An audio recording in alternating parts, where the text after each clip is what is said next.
Olá a todos, eu sou Eliane Vieira, professora de língua portuguesa. Hoje nós seguiremos a sequência das aulas do YouTube e nós vamos falar sobre as orações subordinadas substantivas. Lembrando que falar de oração subordinada é falar também de período composto. Você precisa saber a diferença entre período composto e período simples. E nós vamos ver esta diferença agora. Então vamos lá para o período simples. Lembre o seguinte, período simples é aquele composto de um único verbo. Então aqui, ó, um verbo. E a gente pode chamar o período simples também de oração absoluta, ok? Então vamos ver um exemplo. Se eu falasse assim, ó, revelou o segredo. Repare que aqui eu só tenho um verbo, é o verbo revelar. Vou marcar aqui, nós temos o verbo revelar. Repare que sintaticamente é um verbo transitivo direto. Quem revela, revela alguma coisa, né? O que eu revelei? O segredo é o objeto direto, que é um complemento sem a presença da preposição. Então aqui trata-se de um objeto direto. Vale lembrar o seguinte, que se eu tiver um período composto,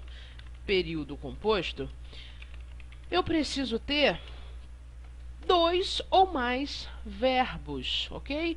Então, este período composto, ele é subdividido, vamos dizer assim. Você pode ter o período composto por coordenação ou o período composto por subordinação. Então, basta que você perceba dois verbos em uma oração. Repare aqui, ó. Se quiser, eu vou. Ó, eu tenho aqui, se quiser, eu vou. Eu tenho o verbo aqui, este verbo, e eu tenho este verbo. Então, eu tenho necessariamente dois verbos neste período. Repare que nós temos dois verbos, nós temos duas orações. Só vou marcar aqui V de verbo e aqui também, ok? Então, nós temos aqui dois verbos, temos duas orações. Geralmente, o número de verbos que você tem é o número de orações. É claro que a gente precisa tomar cuidado com as locuções verbais e também com aqueles verbos subentendidos, ok? Então, aqui nós temos um período composto, e o período composto, como eu disse, é subdividido em orações coordenadas e orações subordinadas. As coordenadas nós classificamos em mais duas subclassificações. Coordenadas assindéticas e coordenadas sindéticas. As subordinadas nós classificamos em subordinadas substantivas, que é o tema da nossa aula, adjetivas e adverbiais. Então, eu vou começar pelas subordinadas substantivas, daremos a sequência em todas as orações e depois que estudarmos as subordinadas, iremos estudar as coordenadas, ok?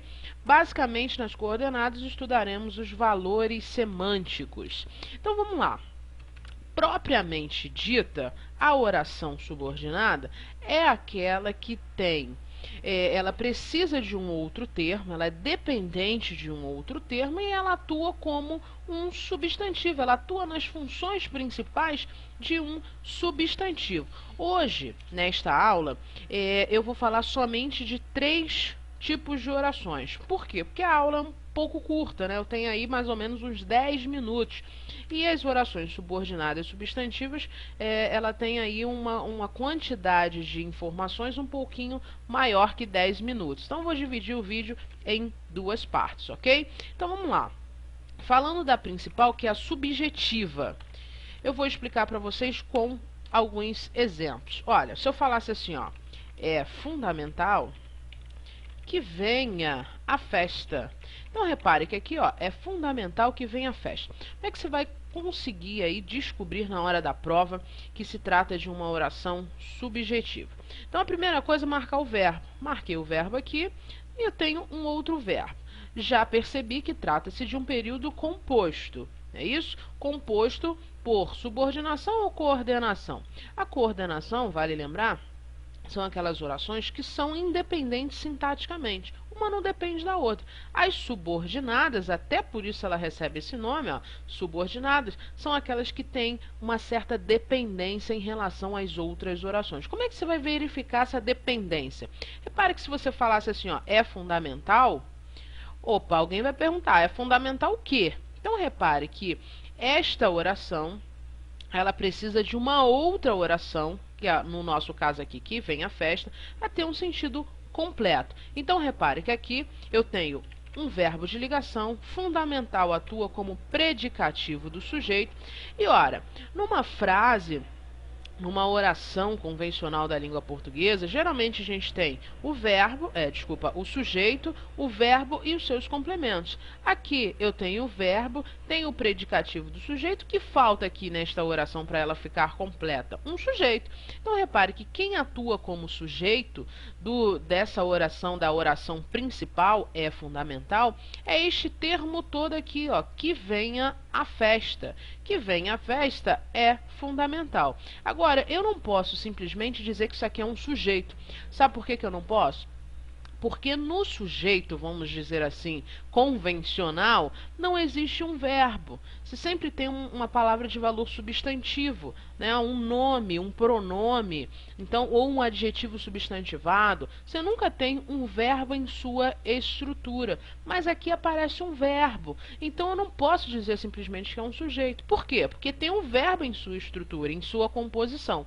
Então, repare que aqui eu posso dizer duas coisas. Eu posso dizer que é um sujeito oracional, ok? Posso dizer sem problema algum. Agora, se eu tiver que classificar a oração, dar nome aos bois, vamos dizer assim, eu tenho que dizer que é uma oração, por quê? Porque ela tem um verbo, é o vem aqui. Ela é subordinada, é subordinada. Por que ela é subordinada? Porque ela tem dependência, ela estabelece uma relação de dependência entre ela e a oração principal, ok? É subordinada, é substantiva? Sim. Por quê? Substantiva porque ela exerce, ela funciona, ela exerce na oração uma função própria de um substantivo. Qual é a função? Sujeito. O substantivo pode ser o sujeito da oração. Agora, disse isto tudo aqui, mas ainda não classifiquei o tipo de oração, né? Além de subordinada, substantivo. Eu preciso dizer qual é a função sintática dela na frase. Nós já vimos que ela funciona como sujeito. Então, eu digo que é uma oração subordinada substantiva, subjetiva, ok? Por quê? Porque ela atua como sujeito. Deixa eu só colocar isso aqui para lá. Ela atua como o sujeito da oração. Então, repare que aqui eu tenho uma oração subordinada, substantiva, subjetiva, tá? Vamos ver um outro exemplo, ficar um pouquinho mais claro, de repente. Se eu falasse assim, olha, convém que fique quieto. Então, repare que aqui, convém que fique quieto. Repare que aqui eu tenho um verbo que a gente chama de verbo unipessoal, então é o verbo aqui convir, ó, e ele sempre vai ficar na terceira do singular, ok? Então eu tenho aqui este verbo e eu tenho esta oração, porque tem um outro verbo aqui, é o verbo ficar. Eu tenho esta oração que funciona aí, olha, como o sujeito do convém. O que convém? Repare que o que convém é que fique quieto. Então aqui eu tenho o verbo. E isto aqui, esta oração, que fique quieto, funciona como sujeito. Como é que eu faço isso? Essa classificação. Oração subordinada, substantiva, subjetiva, porque ela funciona como sujeito de um verbo. E sempre vai ficar na terceira pessoa do singular, ok? Aqui eu poderia, como eu disse acima, chamar de sujeito oracional. Não há problema algum. Uma outra composição da oração subjetiva é que ela pode funcionar com verbos transitivos diretos ou transitivos diretos e indiretos, mais o pronome apassivador. Então, ó, sabe-se que está desolada. Então, repare que aqui eu tenho esta oração. O verbo saber é um verbo transitivo direto. Quem sabe, sabe alguma coisa. Verbo transitivo direto. Só que ele tem aqui o ser, ó. Ser, verbo transitivo direto mais ser.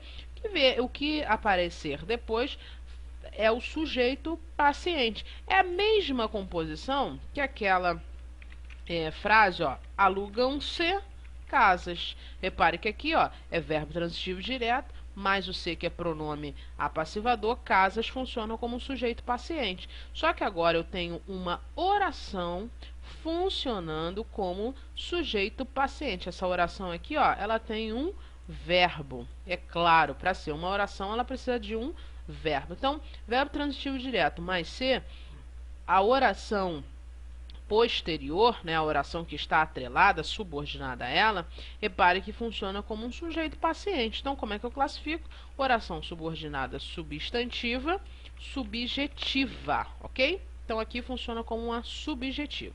Então, vamos lá para objetiva direta. Objetiva direta. Repare que aqui, ó, nós temos 3 dicas. Você tem a subjetiva com verbo de ligação mais predicativo, tem a subjetiva com verbos unipessoais e tem a subjetiva com verbo transitivo direto mais ser e também pode ser verbo transitivo direto e indireto mais ser, ok? Agora, objetiva direta.